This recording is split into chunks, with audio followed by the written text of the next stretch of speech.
Complex PTSD is something that a lot of fearful avoidants struggle with, and you might not be aware of it. So now we are going to talk about 10 signs that actually are specific to the fearful avoidant attachment style. And they are, if you've read more about about complex PTSD, they are pretty general for complex PTSD, but I will explain how these are specific for the fearful avoidant attachment style. So the first is emotional flashbacks. This was something that when I learned about this, it just made so much sense, and it helped me to put a context to a lot of the feelings that I was having. So you may have heard of visual flashbacks. Like when soldiers come back from the war, they can have visual flashbacks where they see certain images and then they feel all the feelings that are attached to that.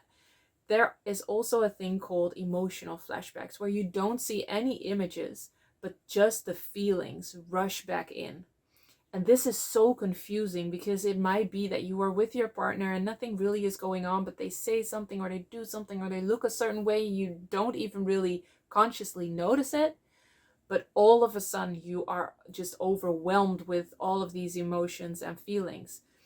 And because you have no context for them, because you may not be aware of the fact that there are things called emotional flashbacks, you think, oh, this is the relationship. This is because of my partner, so I have to break up with them. This isn't right. If I'm feeling all these things, this feels very threatening and very scary, so I have to break up. But it could be that something was triggered and that brought back all these feelings. So you are almost being transported back emotionally back to your childhood, to probably a very specific point or time in your childhood where you felt all these feelings in a specific situation. But you don't have any other context, just those feelings. And you feel them in the present moment, which makes it very confusing and very hard not to attribute them to something happening right now. But when you are overwhelmed with a lot of feelings, while there's not really something happening that would warrant that in the moment, that is a very clear sign that you are dealing with an emotional flashback. If it's just very intense, if it's very overwhelming, that's a sign that it's an emotional flashback. And what you do is, first of all, you breathe. You breathe because this is intense. It's almost like, getting hit by a tsunami in a way. So this is not the moment to work really hard and fix it immediately and try to get rid of it. This is just a wave that is happening right now, and you can just let it engulf you. It's okay. Your body is made to feel these feelings. It can handle it. So all you have to do is just breathe and allow those feelings, that wave, to kind of wash over you.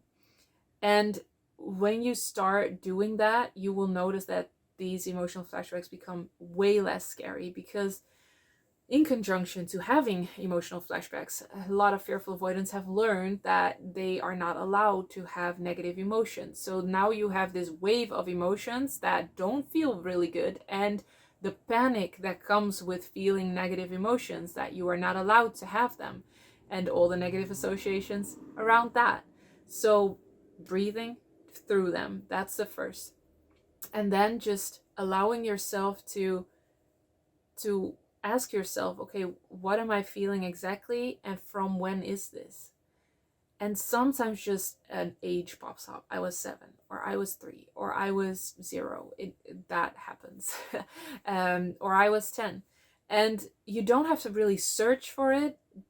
The more you kind of search for it because you want it to get rid of it, the harder it becomes for your the wisdom of your body to really help you process this. So allow those feelings to be there for now, and just openly ask that question, like, oh, what age could this be? Where could this come from? And then have a healing modality like EFT, which I use a lot, the emotional freedom technique, or tapping, to work through this, especially when you have a specific memory. Tap on that memory, and that will help you release this trigger and lessen these emotional flashbacks to the point where at some point they won't come back anymore. So that is a first sign, emotional flashbacks. The second is the vulnerability trigger, which means that when you feel vulnerable, that is a trigger for you to feel shame and guilt and retreat and feel really bad, and because of that sometimes even lash out and become angry at your partner. So knowing that vulnerability for you is actually quite a hard thing and can be a trigger as a fearful avoidant, it really helps. And it is a sign of CPTSD because um, vulnerability, usually in fearful avoidant parents or parent-child dynamics, was just not accepted. And there is a lot of negative associations around vulnerability, that you are weak when you're vulnerable, that it's dumb to be vulnerable, that you are losing control when you are vulnerable, or that you will be betrayed or it will be used against you. So there's a lot of emotional charge and weight around that. Which makes it so logical that when you feel vulnerable, you're like a panicked cat. You kind of lash out, then you run away, you try to hide, and then it's panic all over.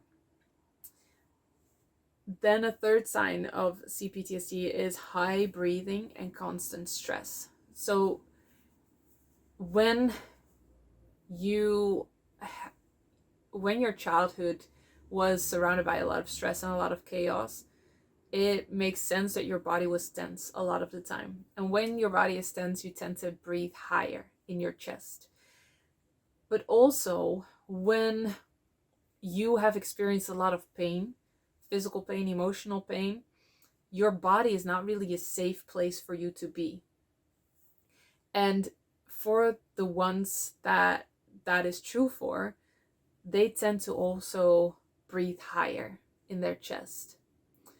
So breathing low almost feels scary because it relaxes you, and you have learned in your fearful avoidant days or childhood that you should always pay attention, you should always be on, you should always be on the lookout for when the other shoe is going to drop, what is going to happen, who is going to get angry.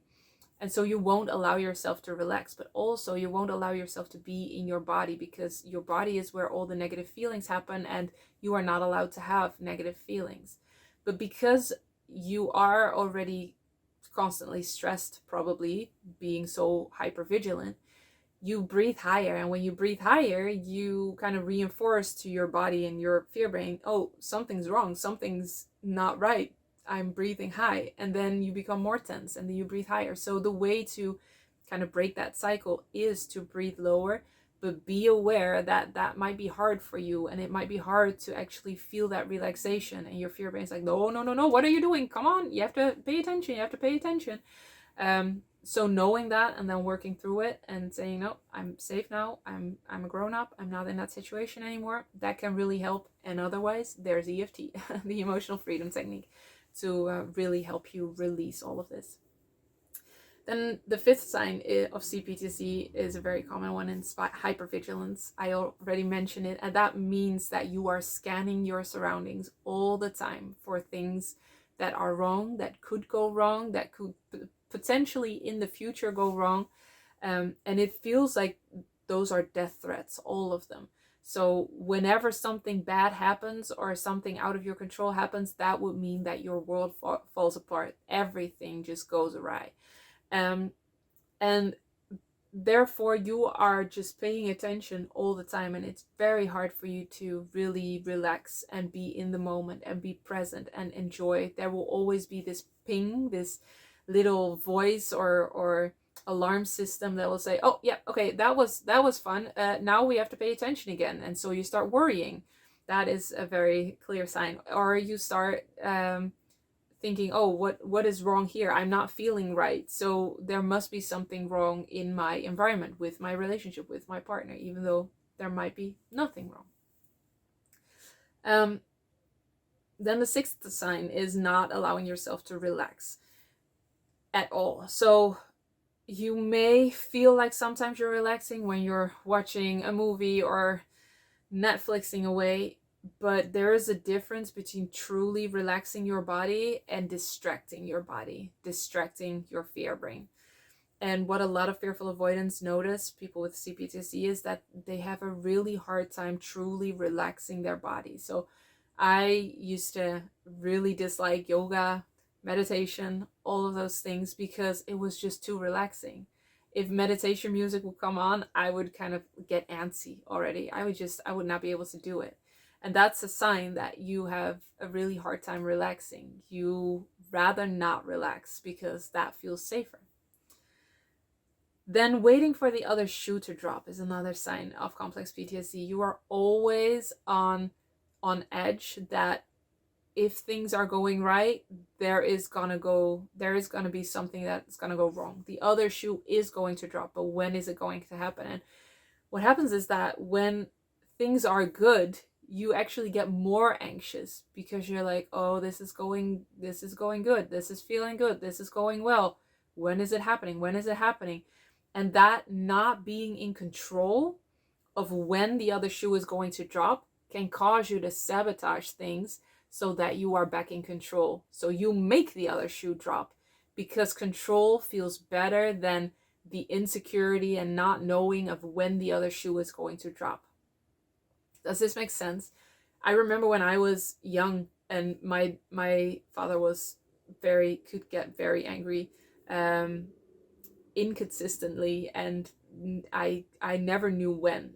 Now I know he had a burnout and for most of my childhood, and it was really hard for him to regulate his emotions, and it could be that he'd had a hard day at work, but I didn't know that when I was younger. So I always thought it was my fault. It was my fault if he would get angry and lash out.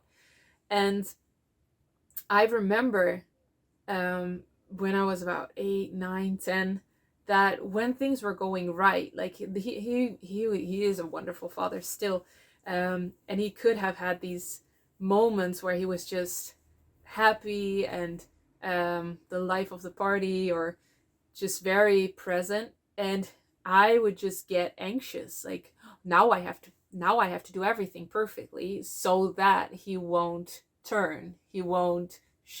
get angry and the other shoe.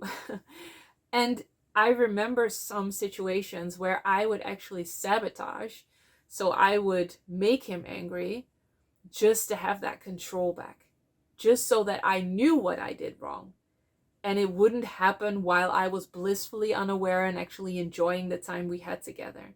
That is how powerful that inconsistent anger is, which a lot of fearful avoidant parents have. And therefore, if you have the fearful avoidant attachment style, you probably have experienced that. And maybe it wasn't your parent, it could be your brother or sister, but it was somebody that was probably older than you with therefore a power dynamic that they were above you in power.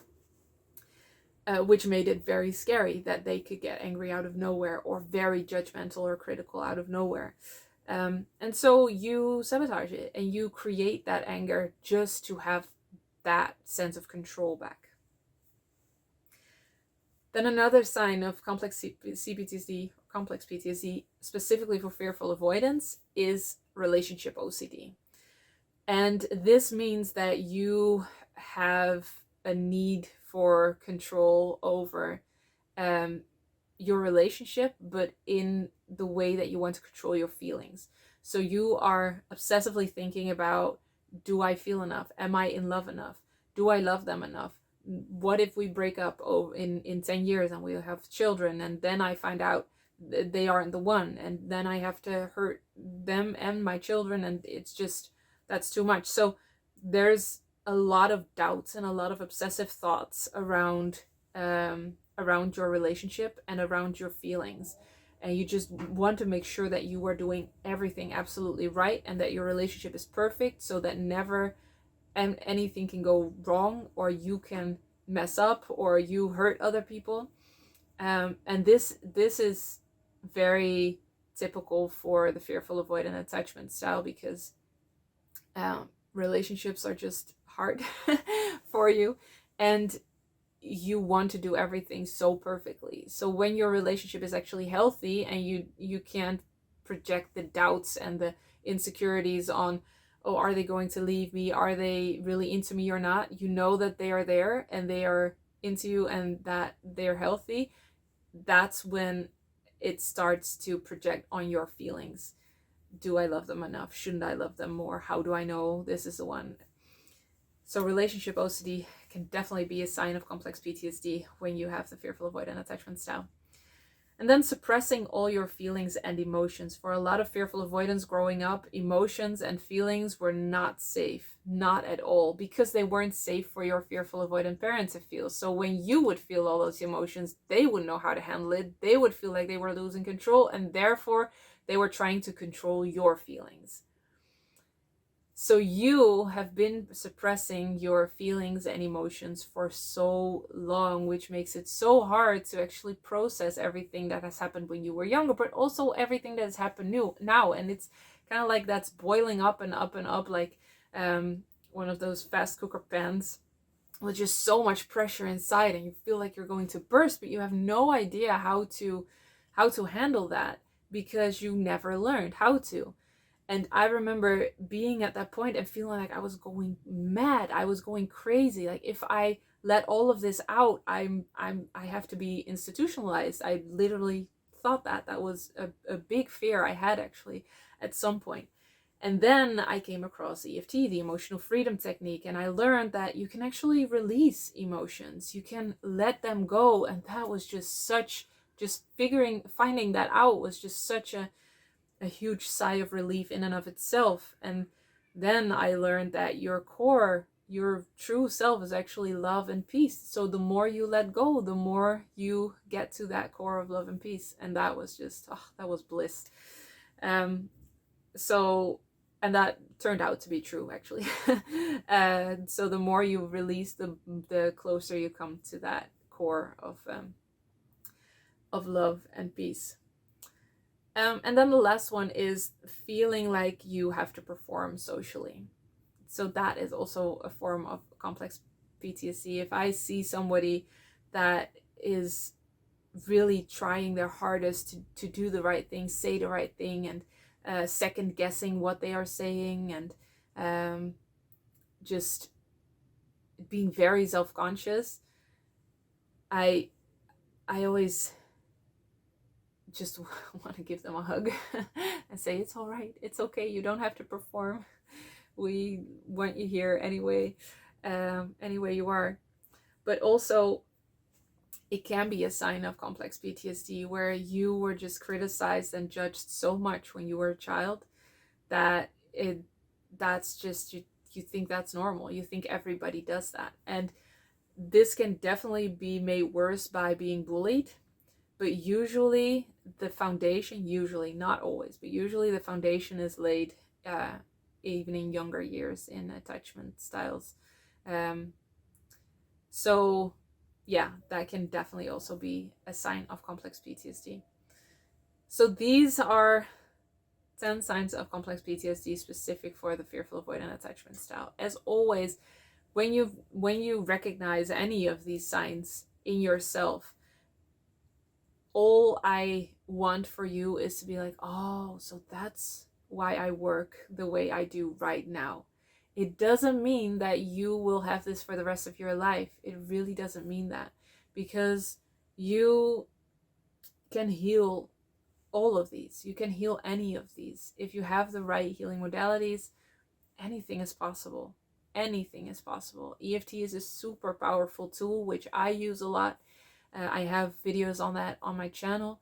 If you are interested in that, in my online program, Healed and Happy, we go to the roots of the fearful avoidant attachment style. We actually release those, just let them go and heal them with the emotional freedom technique. And that, my friend, will just give you such a different life. And that's what I want for you, because that's what you deserve and that's what you've always deserved. As always, I am so happy you are here, and I will see you in the next one. Healed and Happy is a tailor-made online program where me and my team personally guide you through healing the roots of the fearful avoidant attachment style.